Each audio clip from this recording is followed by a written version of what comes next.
মানাজিলা হাত্তা হাত্তা আদাকাল উরুজুদিল কদিম। আমার ভাই, এই দুইটা আয়াতের মাধ্যমে কি বুঝলাম রে? সূর্য কোথা থেকে অস্ত, আবার অস্ত থেকে উদয়, 24টি ঘন্টার ভিতরে একটা সেকেন্ড সময় নেই রে একটা গুনাহ করার জন্য। চন্দ্র সূর্যের সারা জীবনে একটা গুনাহও নেই, এরপরে তারে ভাঙ্গিয়া দুদকে দিব কেন? এ আমার দারাগাঁও এলাকার ভাই, বলুন প্রশ্ন জাগেনি না জাগে না? এই প্রশ্নের উত্তর দিয়েছেন পৃথিবীর বুকে একদল মানুষ, এরা সূর্যের পূজা করে। আপনারা কি বলেন, আছে না নাই? ভাই, যখন সূর্যের ভাঙ্গিয়া দুদকে দিবেন তখন তো মুসলমান একজনও থাকবে না। আর এখনের যুগে পৃথিবীর বুকে সূর্যের পূজক আছে না নাই?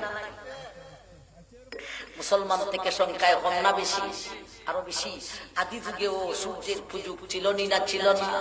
ভাই, হুদহুদ পাখি যখন সুলাইমান আলাইহিস সালাতু সালামকে বিলকিস রানীর রাজ্য সম্পর্কে তথ্য দিয়েছিল, এই ফাঁকি দেয় কি জাতের কথা হয়েছে? কি কথা? ওগো নবীজি সুলাইমান, এমন একটা দেশ থেকে আসি যেই দেশ সম্পর্কে আপনার জানা নেই। দেশটার নাম মাআরিব, চতুর্দিকে বাউন্ডারি, মাঠ ভরা ফসল, বাগান ভরা ফল। ওই দেশে কোন জিনিসেরই অভাব নেই। যেমন ভাবে জনবল আছে, তেমন ভাবে ধনবল আছে, তেমন ভাবে অস্ত্রের বল আছে, কোন জিনিসেরই অভাব নেই। সেই দেশের ক্ষমতা একজন মহিলা, তিনি হলেন রানী বিলকিস। সুলাইমান, ওই মহিলা বিলকিস যেমন ভাবে সুন্দরী, তেমন ভাবে বুদ্ধিমতী, সবই ঠিকঠাক, সেই দেশের সবকিছুই ঠিকঠাক, কিন্তু এদের মধ্যে মূল জিনিস নাই গো নবীজি।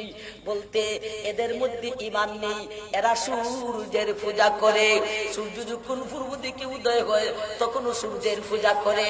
সূর্য যখন সোজা মাথার উপরে আসে তখনও সূর্যের পূজা করে। সূর্য যখন পশ্চিম দিকে অস্ত যায় তখনও সূর্যের পূজা করে।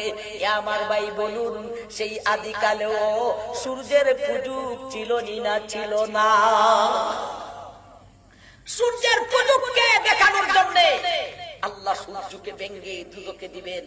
কি দেখাইবেন?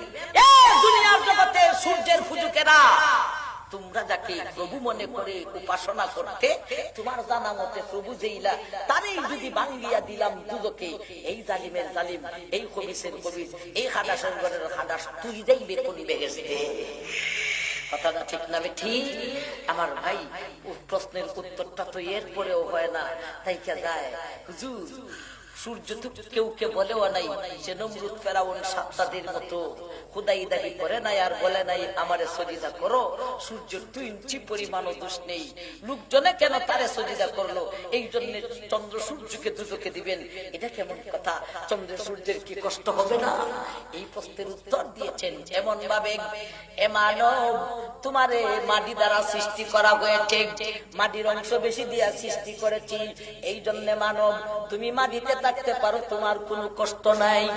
পানির মাছকে পানির অংশ বেশি দিয়া সৃষ্টি করেছি, এই জন্য মাছ সারাক্ষণ পানিতে বিচরণ করে, এদের কোনো কষ্ট হয় না।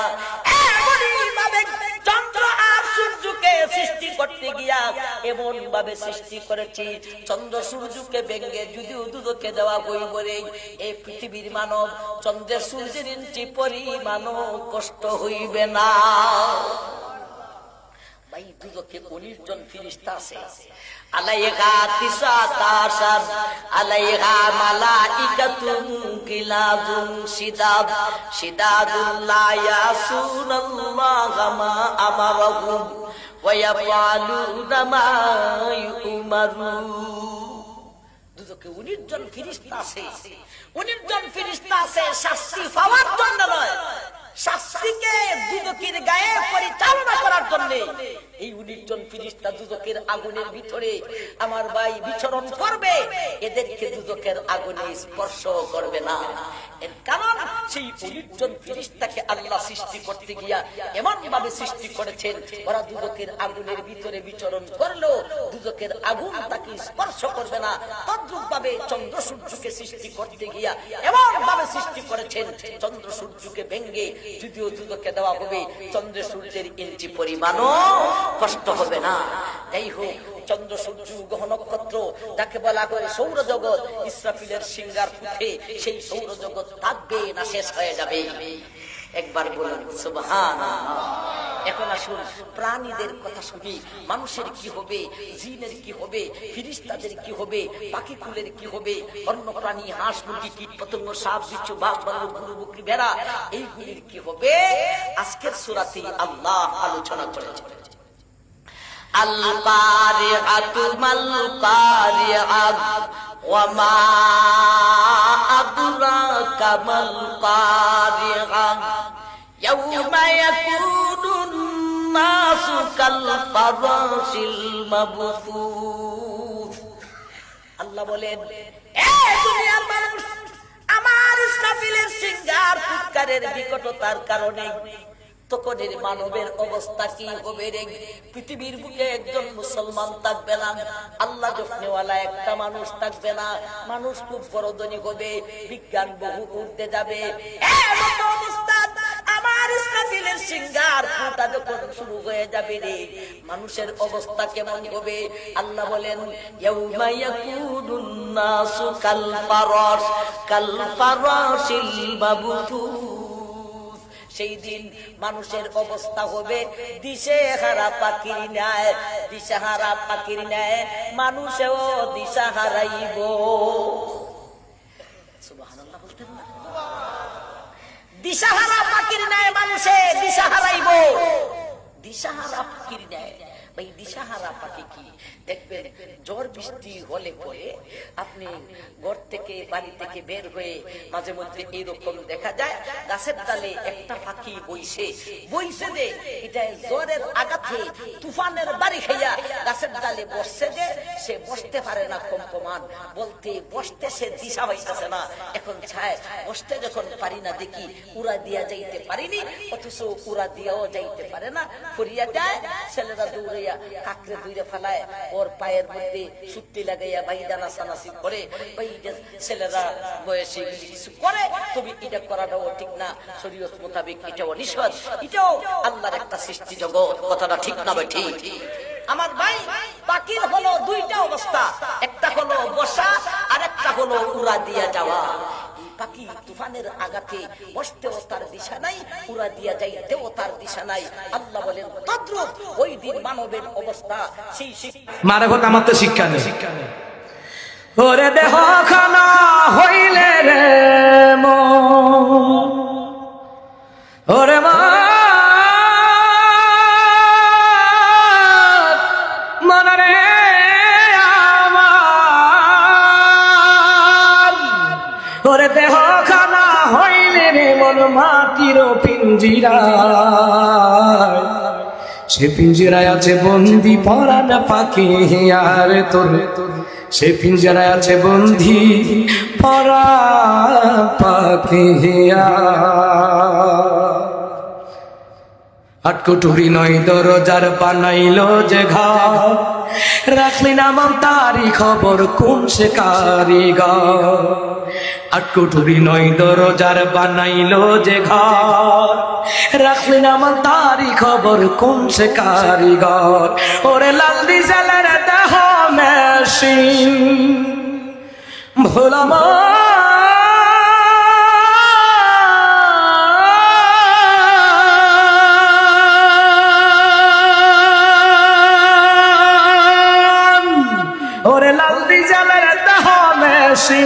লালি জালার দেহ মেশিন কে বাদিল ছালাইয়া, সে পিঞ্জরায় আছে বন্দি পরাণ পাখি আরে তোর, সে পিঞ্জরায় আছে বন্দি পরাণ পাখি। বেটা মারে হতর গজল আমারতে শিক্ষা নিস, বন্ডামি করস কীর্তি ভাও উদ্দা মারে হতুর গজল বেড়া আমার আপন বলে নাই রে কিছুই ওরে মা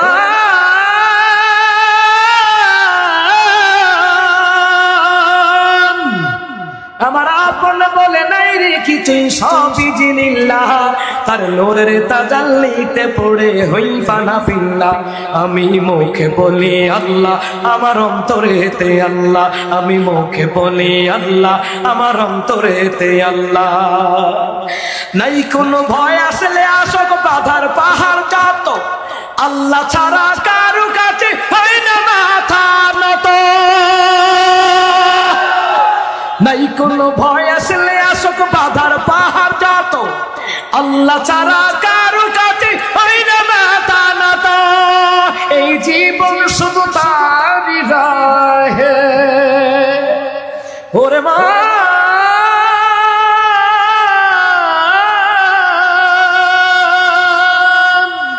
এই জীবন শুধু তারই রাহে জীবন শুধু তারই রাহে ফি সাবিলিল্লাহ তার নূরের তাজাল্লিতে পড়ে হই ফানা ফিল্লা আমি মুখে বলি আল্লাহ আমার অন্তরেতে আল্লাহ আমি মুখে বলি আল্লাহ আমার অন্তরেতে আল্লাহ আমার আপন বলে নাই রে কিছুই আপন বলে নাই রে কিছুই সবই জিনিল্লাহ তার নূরের তাজাল্লিতে পড়ে হই ফানা ফিল্লা ও তার নূরের তাজাল্লিতে পড়ে